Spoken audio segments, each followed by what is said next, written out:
আল্লাহ পাক রব্বুল আলামিন যে আমাদেরকে কুরবানির যে আদেশটা দিয়েছেন, এই পুরাটা আদেশই কিন্তু শুধুমাত্র একটা জিনিস প্রমাণের জন্য।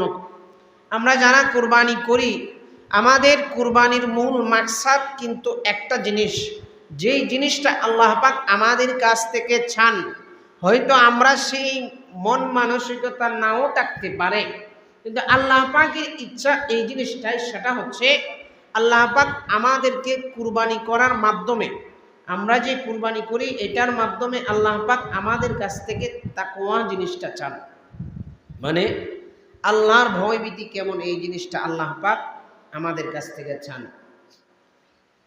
আপনি দুনিয়ার জমিনে যত আইন কানুন করেন না কেন, যদি কোনো ব্যক্তি বলে যে আমি আল্লাহকে ভয় করি এবং সে মনে প্রাণে এই কথাটা বিশ্বাস করে, তাহলে দুনিয়ার মধ্যে আর কোনো ধরনের ঝামেলা ফিতনা ফাসাদ হবে না। আপনি আইন কানুন যাই করেন, হাজারো আইন করতে পারেন, আপনি কোটি কোটি টাকা আইনের তলে খরচ করতে পারেন, কিন্তু আপনার সমাজ রাষ্ট্র সুন্দর হবে না যতক্ষণ না পর্যন্ত মানুষের ভিতরে আল্লাহর ভয় সৃষ্টি না হবে।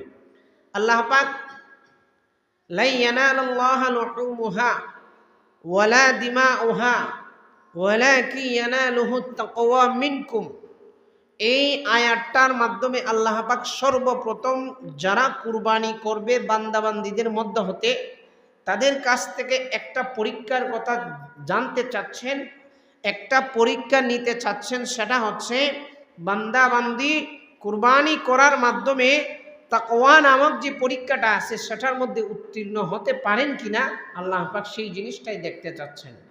অতএব যারা কুরবানি করবেন, আপনার যদি নিয়ত তাকে গোশত খাওয়ার জন্য, আপনার কুরবানি হবে না। আপনার যদি নিয়ত তাকে মানুষকে দেখানোর জন্য, আপনার কুরবানি হবে না। আপনাকে যদি কুরবানি করতেই হয় তাহলে রব্বুল আলামিনের সন্তুষ্টির জন্য কুরবানি করতে হবে।